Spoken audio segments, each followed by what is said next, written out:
بسم الله الرحمن الرحيم. الحمد لله وكفى والصلاة والسلام على سيد الأنبياء محمد المصطفى وآله المجتبى وعلى آله الطيبين الطاهرين وصحابته أجمعين، أما بعد. وعن أبي هريرة رضي الله تعالى عنه أن النبي صلى الله عليه وسلم: هل سمعتم بمدينة جانب منها في البر وجانب منها في البحر؟ قالوا: نعم يا رسول الله. قال: لا تقوم الساعة حتى يغزوها 70,000 من بني إسحاق، فإذا جاءوها نزلوا فلم يقاتلوا بسلاح ولم يرموا بسهم، قالوا: لا إله إلا الله والله أكبر، فيسقط أحد جانبيها. قال ثور بن زيد الراوي: لا أعلمه إلا قال: والذي في البحر، ثم يقولون الثانية: لا إله إلا الله والله أكبر، لا إله إلا الله والله أكبر، فيسقط جانبها الآخر، ثم يقولون الثالثة: لا إله إلا الله والله أكبر، فيفرج لهم فيدخلونها فيغنمون. فبينما هم يقتسمون المغانم إذ جاءهم الصريخ فقال: إن الدجال قد خرج، فيتركون كل شيء ويرجعون. رواه Muslim. My dear respected and honorable brothers and elders and respected viewers, last few days, unfortunately, we were not able to have our dars, and this was due to a death. One of our closest teachers, one of the senior lecturers of Hadith, the Institute of Islamic Education in Dewsbury Markaz, the Sheikh was known as Mufti Muslihuddin. He was a graduate of the famous Darul Uloom in India, Darul Uloom Deoband. He graduated in the year 1957. He was born in 1937 in a city in India by the name of Baroda. Now, as the Sheikh al-Hadith, who has taught in many famous Islamic institutes in India, and when the Alimiyah started in Dewsbury. So an Alimiyah is a 7-year course where we would study the Hadith and various different subjects in order to understand Quran and Hadith. You start from basic grammar, syntax, morphology, and balagha, tafsir of the Holy Quran, usul al-Quran, fiqh, usul al-fiqh, usul al-tafsir, usul al-hadith. And eventually, in the last year and the final year, study the 6 main books of hadith, which is Bukhari, Tirmidhi, Abu Dawood, Nasai, Ibn Majah. So when the last year was initiated in Dewsbury, there were many candidates, because Dewsbury, the Markaz, being the center of the effort of Tabligh for Europe and America, so there were many candidates. And after long discussion and after mashwaras and consultation, as the Shaykh al-Hadith was chosen in the year 1997. And in 1998, in January, he started teaching the famous book of Hadith, Bukhari and Tirmidhi Sharif. And to teach Bukhari and Tirmidhi is not for any normal person.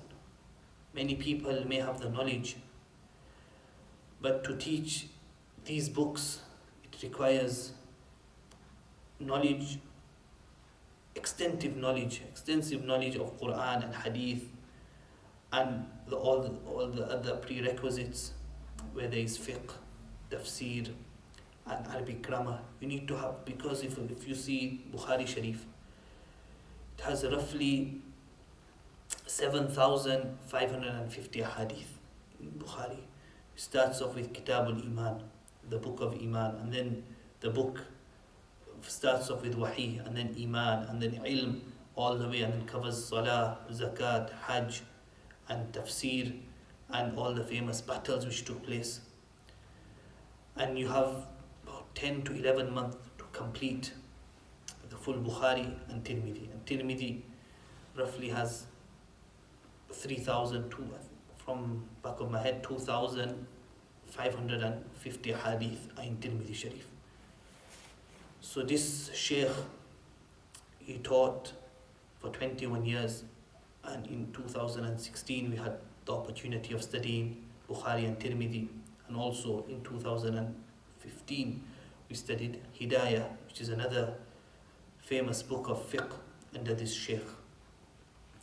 And we had a very close connection with the Shaykh, who was, despite being in his 80s, was very fit. Just until last week, this same book, this same dars which takes place on weekdays, he was teaching it in Dewsbury, and suddenly he fell ill, was taken to hospital, and that's where he fell down and had a minor heart attack, and he passed away. And he passed away on a Monday. On a Monday, this was the day which our Prophet ﷺ also passed away on. And this is sunnati ghair ikhtiyari, a sunnah which we do not have a choice to act upon this sunnah. This is only Allah subhanahu wa ta'ala only grants to his special servants. So also as the Shaykh Maulana Yusuf Mutala Sahib rahmatullahi alayhi, he also passed away on a Monday. Same with Hazrat Shaykh Zakaria rahmatullahi alayhi, his son Shaykh Talha. These were ulama who have been given, because the life they gave for the khidmah of hadith, Allah subhanahu wa ta'ala gave them a death on a Monday. And Shaykh did not just teach in one madrasa, in one institute, but 2 institutes. We had, so the dars of hadith normally start in the morning at 7:30 to roughly 8:40, 8:45. He would teach us Tirmidhi. And then he would travel to Bradford from 9 o'clock until 11:30.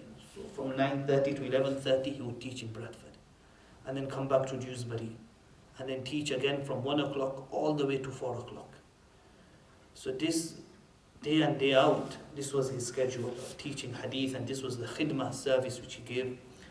And us, as being graduates and students from the Institute of Islamic Education, from Dewsbury Markaz,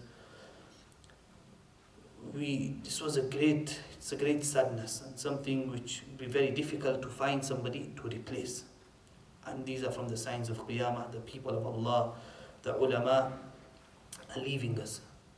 Rasulullah sallallahu alayhi wasallam mentions that from the signs of Qiyamah, yuqbadul ilm, knowledge will be taken away. And how will knowledge be taken away?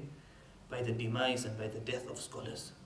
Just in this last year, we've lost many great luminaries, many great ulama who were a shield for us from fitna, and now they have left us. So it is upon us now to fulfill the duties, to stay steadfast on the sunnah of Rasulullah sallallahu alaihi wasallam. So this was a brief account of who the Shaykh was, and inshallah when we get some time, maybe we can dedicate a full half an hour, 1 hour, talking about his lifestyle, talking about the great khidmat and the books he has written, and some of his great qualities. This was a Shaykh who from the age of 14 has not missed a single tahajjud. Very punctual with his salah. And because his room was adjacent to the markaz, students would have the responsibility in the early AM hours to prepare his tea, take it for him. And from the great qualities I've seen in this Shaykh, staying in his service, doing khidmah of him, is that he acted upon this sunnah of the Prophet sallallahu alaihi wasallam, which very few people act upon this sunnah. Where Rasulullah sallallahu alaihi wasallam mentions, Naha Rasulullah sallallahu alaihi wasallam anis samar. Rasulullah sallallahu alaihi wasallam, he prohibited from talking and having conversations after Isha Salah. And it was the habit of the Shaykh that once the Isha Adhan has taken place and he has performed his Isha, he would rest, he would go to sleep. But to wake up early in Tahajjud. Just in the last Ramadan, because it was lockdown and he was on his own in Markaz. So when we asked him, I was in Medina Munawwara that time and phoned him, I said, how is your Ramadan going?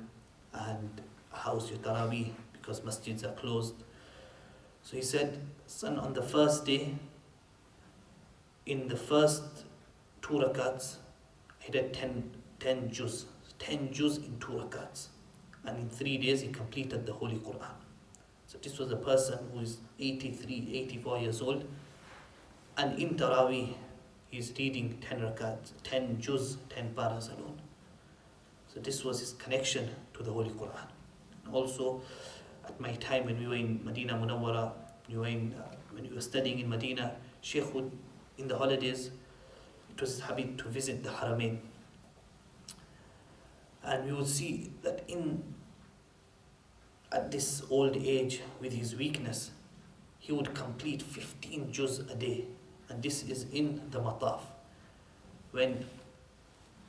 Nowadays, when most people, when they go for Umrah, they would spend more time in hotels, more time shopping. But he would spend his time in the masjid. And in 2 rakats, he would complete 15 paras. In the other 2 rakats, he would complete the whole Quran. So these are people who would complete the whole Quran in 1 day, in 2 rakats, 4 rakats. So this was the connection. And Allah subhanahu wa ta'ala took them away, and took him away in such a way that he was teaching hadith, and he was in the khidmah of deen. So Allah subhanahu wa ta'ala give us the ability to understand our scholars. Allah subhanahu wa ta'ala give us the ability to value our scholars, and those that are left, Allah subhanahu wa ta'ala keep their shade upon us and give us the ability to utilize them, and Allah subhanahu wa ta'ala grant barakah in their lives. So the hadith, briefly we'll just go over the translation. Hazrat Abu Hurairah radiyallahu ta'ala anhu mentions, Rasulullah sallallahu alayhi wa sallam said, Hal sami'tum, that have you heard of a city, janibun minha fil bar, that on one side there is dry land and on the other side there is the sea. Qalu na'am, so the Sahaba said, yes, O Rasulullah, O Prophet of Allah.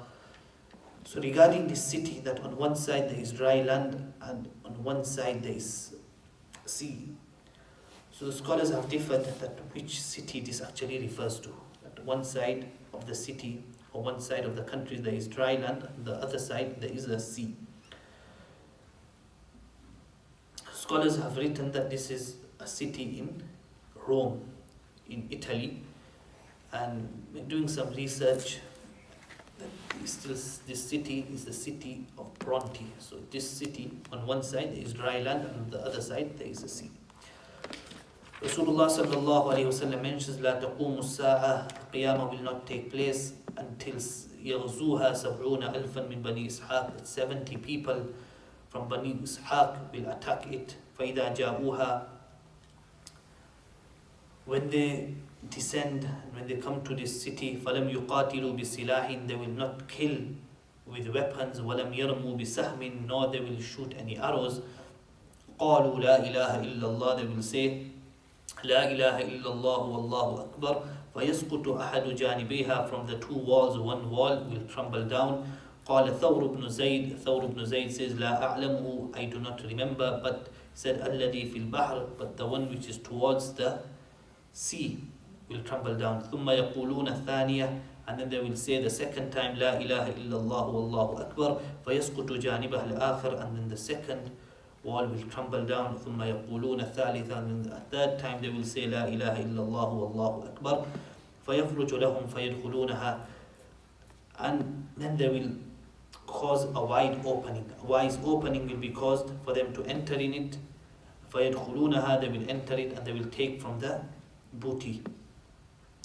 So they will, after 3 attempts, they will conquer the whole town, the whole country. فَبَيْنَمَا هُمْ يَقْتَسِمُونَ الْمَغَانِمِ, whilst they are busy distributing the booty, that what they have gained from the war, from conquering the country. إِذْ جَاءَهُمُ الصَّرِّيخُ, they will hear a scream that إِنَّ الدَّجَّالَ قَدْ خَرَجَ, that Dajjal has come out. فَيَتْرُكُونَ كُلَّ شَيْءٍ, they will leave everything. وَيَرْجِعُونَ, and they will return in killing Dajjal and its army. So Allah subhanahu wa ta'ala give us the ability to understand.